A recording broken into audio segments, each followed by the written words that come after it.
वो बैंक के जो ट्रांजैक्शंस हैं उस पर प्रियंका जी आपकी राय जानना चाहती हूं, क्योंकि आप उनको डिफेंड करने बैठी हैं। तो आप कैसे डिफेंड करेंगी कि साल 2009 में, यानी ठीक 2 साल बाद, जब पात्रा चौल के रीडेवलपमेंट का काम मिला था प्रवीण राउत को, उसके बाद साल 2009 में प्रवीण राउत के अकाउंट से वर्षा राउत के अकाउंट में, जो कि संजय राउत की पत्नी है, 55 लाख रुपए जाते हैं। 2011 में संजय राउत 29.5 लाख इन्वेस्ट करते हैं उनकी 2 कंपनियों में, और 1 महीने बाद, फुल स्क्रीन ग्राफिक्स पर दिखाइए, 2009 में जो आरोप है उसके मुताबिक 55 लाख रुपए जिससे फ्लैट खरीदा गया। अगला दिखाइए, 2011 में संजय राउत 29.5 लाख प्रियंका जी प्रवीण राउत के फर्म में निवेश करते हैं, और ठीक 1 महीने बाद कौन सी जादू की छड़ी में चलती है कि 1 महीने के अंदर उन्हें 29.5 लाख प्लस 37.5 लाख का फायदा भी मिल जाता है 1 महीने के अंदर। उसके बाद अगले ट्रांजैक्शन पर आइए। 2011 में संजय राउत की पत्नी, जिनकी कंपनी है अवनी इंफ्रास्ट्रक्चर, वो अवनी इंफ्रास्ट्रक्चर 5,625 रुपए इन्वेस्ट करती है, और उन्हें मिलता है रिटर्न में 13 लाख रुपए, लगभग 13,94,000 रुपए। कुल मिलाकर 1,06,00,000 फायदा प्रवीण राउत ने संजय राउत को पहुंचाया था। ये आरोप है कि प्रवीण राउत हो, संजय राउत हो, राकेश वधावन एचडीआईएल के, सारन वधावल एचडीआईएल के, चारों ने कॉन्स्पिरेसी रची। 672 लोगों को चौल की जगह उनका घर नहीं मिला, उनको चीट किया गया, उनके साथ धोखा हुआ। 112 करोड़ का फायदा प्रवीण राउत को हुआ, 1,06,00,000 का फायदा संजय राउत को हुआ। फ्रंट मैन था संजय राउत। माडा से अप्रूवल दिलाना हो रीडेवलपमेंट का या खाली कराना हो चौल को, इन सब में संजय राउत की भूमिका थी। यह आरोप है। इन आरोपों को आप कैसे डिफेंड करेंगी? बैंक ट्रांजैक्शंस को कैसे डिफेंड करेंगे? सबसे पहले जो आपने पहला चार्ज लगाया 55 लाख का, प्रवीण राउत जी ने मिसेस राउत को ये 55 लाख दिए। 55 लाख क्या खैरात दी? उन्होंने लोन दिया है, बाकायदा लोन है, और लोन का पे ऑफ भी हुआ है। पहली बात ईडी की जांच के बाद। दूसरी बात आपने कही उन्होंने इन्वेस्ट किया 29।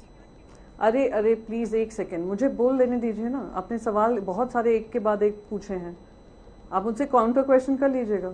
दूसरा आपने पूछा 29.5 लाख 37 लाख कैसे मिला।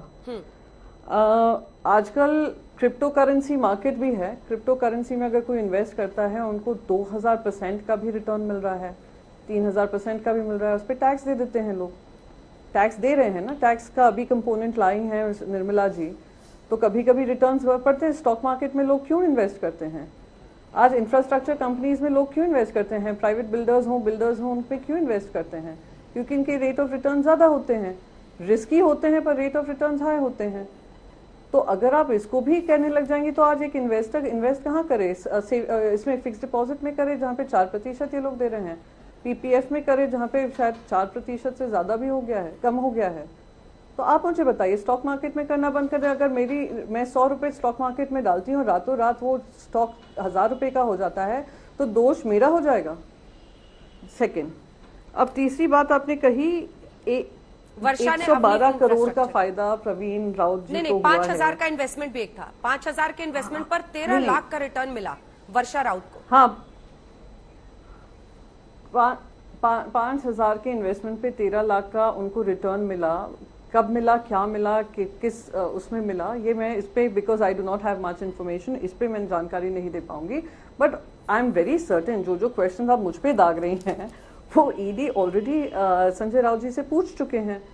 और मैं आपको एक और चीज बता दूं कि सुनील राउत जी जो उनके भाई हैं, उन्होंने बकायदा ये तक कहा कि सारे डॉक्यूमेंट्री प्रूफ एविडेंस कल हमारे 7 से 7:30 बजे से लेकर रात तक, पर उनमें से एक चीज हमसे नहीं मांगी गई, और अब कह रहे हैं कोऑपरेशन नहीं हो रहा है। तो या तो हमने जो जवाब दिए हैं, जवाब आपको सेटिस्फैक्टरी नहीं लग रहे हैं, तो आप कार्रवाई करें। पर अब इस बेसिस पे कि करप्शन हुआ है, on the basis way investments हुए हैं, I think that would be extremely discouraging for investors in India. तो वो लोग इन्वेस्टर्स इन्वेस्ट करें तो करें क्या? एक मेंबर ऑफ पार्लियामेंट अगर इन्वेस्ट करने लग जाए, अगर उसमें दिक्कत होने लग जाए, और अगर हो सकता है उन्हें पार्लियामेंट्री रिकॉर्ड्स में नहीं दिखाया, ये भी सच नहीं है, बाकायदा पार्लियामेंट्री रिकॉर्ड्स में उनकी बैलेंस शीट दिखा रही है ये सारे ट्रांजैक्शंस। ठीक है। आज अगर कोई विंडफॉल गेन्स लैंड सेल से हो जाए तो ये करप्शन हो गया। ठीक है, आपने बाकी का जो भी जवाब दिया वो तो खैर आगे ईडी ले जाएगी, लेकिन एक सामान्य ज्ञान का सवाल है और वो ये है कि ये 55 लाख वर्षा राउत ने माधुरी राउत यानी उनकी पत्नी को ईडी की जांच शुरू होने के बाद क्यों रिटर्न किया? वो लोन पहले से लिया हुआ था, 2009 का लोन था, और जैसे ही ईडी की जांच शुरू होती है वो पैसा रिटर्न करती है। तो उसमें अगर उनकी अंडरस्टैंडिंग ये हो रही होगी कि इमीडिएटली रिटर्न नहीं करना है, जब उनको सहूलियत हो तब रिटर्न करना है, अगर वो एक ईडी का दायरा बन जाए टू स्टार्ट कैरेक्टर असैसिनेशन शुरू कर दें, उसको करप्शन घोषित करने लग जाए, ये दुर्भाग्यपूर्ण है। बकायदा उनकी बैलेंस शीट में वो लोन दिख रहा है। अब जवाब दीजिए। आई डू नॉट अंडरस्टैंड ये क्वेश्चन। मैं फिर से कहूंगी, तभी ईडी एनफोर्समेंट डायरेक्टरेट तभी इसी तरीके के काम कर रहे हैं क्योंकि इनके पास तथ्य नहीं है। वैसे तो रोज मीडिया में कुछ ना कुछ इन्फॉर्मेशन लीक होती है, रोज मीडिया में लीक होती है। इसमें एक डॉक्यूमेंट्री प्रूफ दिखा दें। अगर आप कहें this is the basis of corruption, then I don't know what investors should be doing. Sudhanshu ji बताइए, इन्वेस्टमेंट था, निवेश था, सॉरी, अच्छा, लोन था, निवेश था। सुधांशु जी, लोन था, निवेश था। देखिए, यहीं पर देखिए, आप देखिए प्रियंका जी ने अपनी बात की शुरुआत क्या की। उन्होंने पहले वक्तव्य में कहा बहुत से इन्वेस्टमेंट होते हैं और बहुत तेजी से रिटर्न्स आते हैं, क्रिप्टो करेंसी में लोग इन्वेस्ट करते हैं और 2,000% के रिटर्न आते हैं। 2007 और 2009 में तो कोई क्रिप्टो करेंसी जैसी चीज ही नहीं थी। उस समय तो कोई इन्वेस्टमेंट का कोई प्रावधान नहीं था जैसा कि इस समय में हो रहा है। हाँ, 2007-9 में अगर सबसे ज्यादा रिटर्न आ रहे थे तो लैंड के इन्वेस्टमेंट में आ रहे थे और शेयर मार्केट्स में आ रहे थे। अब देखिए, एक सांसद के रूप में आपको अपने सारे इन्वेस्टमेंट शो करने पड़ते हैं, सिर्फ बैलेंस शीट में पैसा ही नहीं शो करना पड़ता है।